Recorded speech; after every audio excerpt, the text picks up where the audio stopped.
À travers cette web télé, je vous invite à faire un voyage au cœur de l'entrepreneur. Selon lui, chaque être humain est une entreprise dont il est l'actionnaire majoritaire. Passionné et généreux, il nous partage entre autres les frontières entre le show business et la business. Bienvenue au cœur de Gardy Fury.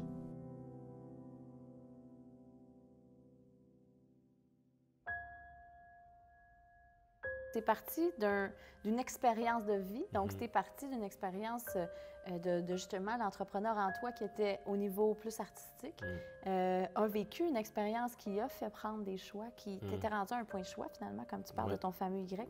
Donc, tu avais à faire un choix, c'était donc soit gauche ou droite. Et puis, tu as fait ton choix d'aller encore plus loin. Puis, ce qui a nourri aussi l'entrepreneur en toi qui a souhaité partager aussi cette notion-là avec tout le monde. Donc, tu as démarré ton entreprise il y a 1 an et demi. Comment ça va? Comment tu trouves ça? C'est extraordinaire, ça va tellement vite. C'est dans le beau sens, c'est épeurant comme c'est beau.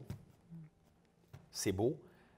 Ne jamais sous-estimer la puissance de la vision. C'est tellement beau. La première forme de télévision, c'est notre esprit.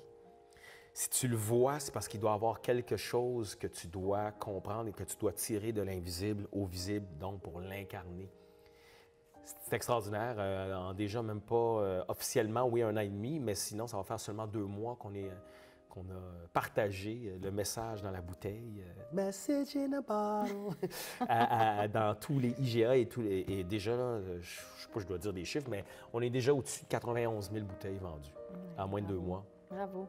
Puis je suis content parce que je voulais amener un message dans le contenant, mais dans le contenu. Puis, il n'y a rien de parfait, mais je trouve que depuis ce temps-là, on a eu des beaux reportages. Honnêtement, je n'aurais pas peur de dire que Y a peut-être redéfini la frontière du marché du kombucha. En si peu de temps, l'attrait qu'on a. Et après, bien, tous les médias, là, maintenant, de plus en plus, s'intéressent à ce phénomène-là. Il y a eu plusieurs autres reportages télévisuels ou à la radio ou dans les journaux. Fait que je suis vraiment content. Je trouve que je commence à être dans l'incarnation du rêve et de la vision. Est-ce que tu avais certainement des attentes qui, en découvrant comment c'était réellement, justement, de démarrer son entreprise, comment tu as vécu l'expérience? Là, vous êtes 2, je crois, actionnaires dans l'entreprise. On est 2 entités. Parfait. Oui. Puis, il va y en avoir d'autres qui vont arriver parce que croissance oblige. Comment je pourrais dire ça? La grande différence entre partir, entre les entreprises que j'avais où j'étais tout seul, c'est que tu peux contrôler quand même toi. Donc, on est tous, chaque être humain est une entreprise en soi à laquelle il est actionnaire majoritaire parce que tout le monde a le droit à son free speech, sa liberté d'expression, et c'est ça. Et ça, c'est beau. L'équivalent de l'amour, c'est le libre arbitre, c'est le choix. Et là, la difficulté, c'est que je ne suis pas tout seul. Pourtant, je suis un gars d'équipe. Mais il y a des moments où moi, j'ai une façon de faire les choses, puis j'aimerais ça que la personne, quand même, qu'elle se respecte dans la manière qu'elle est, mais qu'elle comprenne qu'il y a toujours un timing is everything. Bien, c'est ça. C'est ces défis-là, des fois, que c'est pas évident dans la communication, dans la répétition de la communication, du degré de « faut que ce soit comme ça, parce que moi, j'ai parlé à telle personne, puis elle veut l'avoir là. » C'est incroyable, mais c'est beau en même temps parce que ça forge. Je suis payé, bien, presque payé. Pas beaucoup de salaire ces temps-ci, mais un jour, ça va venir. Le salaire, il va venir plus tard. Mais ce que je veux dire, c'est que l'autre forme de salaire qui est l'apprentissage, ça forme énormément. Quand on est dans le show business, il y a quand même la dualité, mais qui peut avoir un équilibre. Donc, on a le côté plus carré, on va dire, business, mais il y a quand même le show. Donc, on vient là pour montrer, on vient là pour faire, pour partager. Puis quand on est dans la business, bien, on est quand même dans la business, mais il y a quand même du show, parce qu'il faut que tu le montres. À un moment donné, il y a plein d'aspects que je trouve qui peuvent se corroborer, mais il y a un côté, des fois, comme plus terre-à-terre. Dépendamment de, là, tu rencontres la personne pour la première fois, puis c'est OK, il faut faire sentir que la personne peut te faire confiance. Puis il faut que tu décèles aussi qui est en présence de toi. C'est très difficile à expliquer cette frontière-là qu'il peut y avoir entre le showbiz et la business. mais qu'il y a quand même beaucoup de cœur là-dedans. Mais on n'ose pas le montrer. C'est ça le fameux jeu. Mais pourquoi, justement? Encore une fois, il faut faire une déprogrammation de la manière qu'on a toujours vu les choses avec les fameux codes, la cravate, puis ci, puis ça. C'est des codes. Ouais. C'est des gros codes qu'il y a dans la business. Fait qu'on a souvent besoin de faire un protocole de parure. Donc, encore une fois, on préfère mettre l'auxiliaire avoir, montrer, puis cacher son aide parce qu'on nous a montré que si on parle de chiffres, les chiffres, ça n'a pas d'émotion. C'est vrai, mais c'est surtout faux. Parce que si on veut, on est capable aussi de quantifier les choses, même en amour, ça peut se quantifier, même en relation, même en humanité, ça peut se quantifier les choses. Le seul problème, c'est que quand on est toujours en train de quantifier tout, bien, on oublie le côté qualité, puis arrêter de calculer aussi. Mais parce qu'on est dans un monde de business, on a toujours besoin de montrer, alors j'ai fait ci, j'ai fait ça, quantité, j'ai tant de ça, puis c'est la compétition. Fait que là, c'est pour ça qu'on a toujours besoin de camoufler, donc de faire des parures. Est-ce que tu n'aurais pas envie, toi, justement, de te libérer de ça, puis de simplement Bien, moi, être... je suis libéré. Honnêtement, c'est sûr que je connais le code, puis je peux jouer le code, mais il me fait chier, le code. Parce que je sais que c'est... Moi, je veux dire, la réalité, je pense, un très bon succès rapide avec les gens parce que je pense qu'ils sentent que je suis quelqu'un d'authentique qui est de vrai. J'ai pas peur de montrer ça. J'ai déjà même montré des larmes en pleine réunion. Tu sais, une personne... Mais tout le monde pleure, là. Non, je sais, tout le monde pleure. Mais par contre, dans le milieu des affaires, on n'aime pas montrer ça. Le plus souvent. Dans le code, tu ne montres pas ça parce que quelqu'un pourrait prendre avantage. Je ne le ferai pas avec n'importe qui. C'est comme une faiblesse. Voilà. Et là, donc, vulnérabilité, on voit toujours ça comme faiblesse, mais faiblesse peut être force. Tu sais, souvent, je prends cet exemple-là, on a toujours dit, ah, les femmes, OK, c'est la vulnérabilité, c'est ça. Mais pourtant, c'est une force, une chance qu'il y a eu cette sensibilité-là pour certaines conjonctures de l'humanité qu'on a toujours attribuées aux femmes. Mais moi, ce côté-là féminin, si c'est féminin, je pense que ça appartient à tous. Ça n'a pas rapport, hein?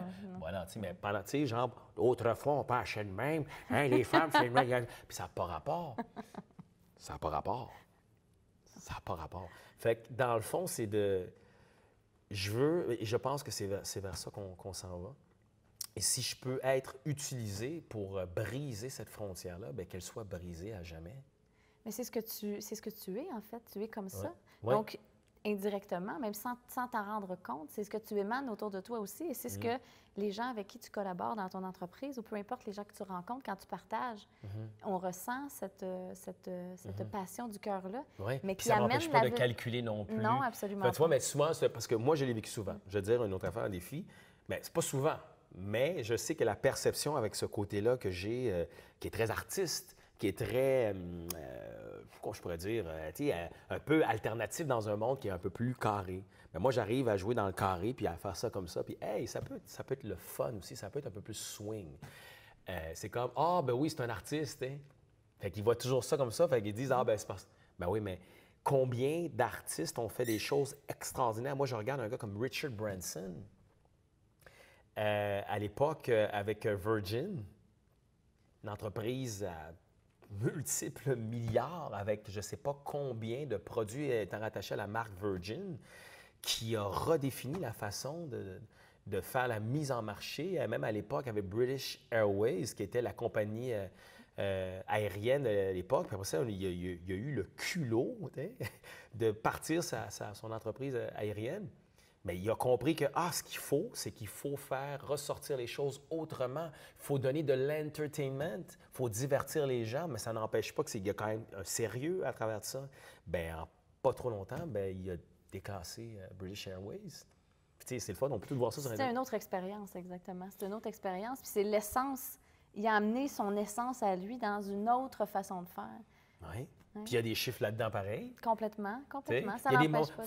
Il faut y aller avec son instinct. Tu n'es pas obligé de toujours tout calculer puis tout planifier parce que de toute manière, tout ce qu'on cherche à planifier n'arrive jamais exactement comme... Fait que c'est pour ça que moi, en bout de ligne, ben oui... Mais tout le temps que tu prends pour calculer, de toute façon, tu n'es pas en train de justement être inspiré par quelque chose d'autre puis de te fier à ton intuition, d'aller au-delà de... Puis des fois, tu n'es pas obligé de dire « vas-y par instinct, pitch-toi ». Puis tu ne seras pas mort, tu es plus fort. Sans avoir peur de l'inconnu. Ben oui, Ça c'est te ça. fait-tu peur, l'inconnu? Non. Non. Non, non, non. Moi, c'est ça que... En fait, j'ai été forgé beaucoup par le côté artistique de tout ce que j'ai analysé à l'époque, tu sais. Et là, je l'amène là, fait que, tu sais, le côté relationnel, la présentation, bonjour, penser à l'autre, écouter l'autre, tout ça, c'est la première chose qu'on va voir, même quand on fait une entrevue. Ouais. Tu sais, voir, est-ce que tu regardes dans les yeux? Es-tu réellement là? Es-tu quelqu'un de passionné? Puis après ça ouvre. Je pourrais donner un exemple, je vais vous le dire. En 15 minutes, il y a eu un investissement d'un demi-million. J'avais mon plan d'affaires, c'est ça, mais j'ai parlé avec mon cœur au début. Puis lui, il a vu ça tout de suite après. Oui, j'embarque. Oui, embarque. Pourquoi? Parce que lui, il veut savoir si en arrière du vêtement, quel type de cœur as-tu? Exact. Cœur, courage, c'est ça. Puis souvent, des fois, dans le côté du milieu des affaires, on est trop placé, trop plat. Puis c'est correct. C'est correct. Je les connais, les protocoles aussi, mais il y a des moments, parle avec ton cœur, puis lâche le plan d'affaires, vas-y, c'est quoi ton idée? C'est la première chose. L'idée, c'est le show, puis après ça, on va parler de la business. Comment on va pouvoir le chiffrer? Après ça, est-ce que ça va être là? Est-ce qu'à tel endroit? Combien de temps? Ben, là, c'est correct. Le comment, là, c'est pas important tout de suite. C'est ça. Hein? C'est on quoi ressent l'idée? en premier, puis après ça, on trouvera. Après C'est ça va venir de toute façon naturellement. Oui, c'est quoi l'idée? Puis es-tu capable de faire vibrer ton idée? Qu'est-ce que tu aimerais dire peut-être à ces gens-là qui sont peut-être dans le domaine artistique, justement, mais qui ont ce côté entrepreneur en eux? Puis entrepreneur n'est pas nécessairement comme toi de partir une entreprise de zéro, mais bien de peut-être même gérer leur propre carrière. Aurais-tu quelque chose à leur dire? Qu'est-ce que tu dirais à cette personne? Bien, je dirais que chaque chose que l'on fait, chaque chose que l'on pense, c'est un investissement, donc un ensemencement. Investissez dans qui vous êtes, votre identité, parce que votre identité va servir à l'humanité. Wow! C'est magnifique. Merci vraiment de ta visite. Merci. C'est une très belle expérience. Donc, c'est ça au cœur de l'entrepreneur. C'est réciproque. Et puis, bravo. Merci de m'avoir mis bien. Je vais avouer que c'était une, ou sinon peut-être la pire journée dans ce chemin entrepreneurial, avec beaucoup de jazz, beaucoup de choses qui n'arrivent pas toujours comme on voudrait. Et cette entrevue m'a mis bien. Puis c'est drôle parce que le mot bien, il y a aussi le mot béni. Merci.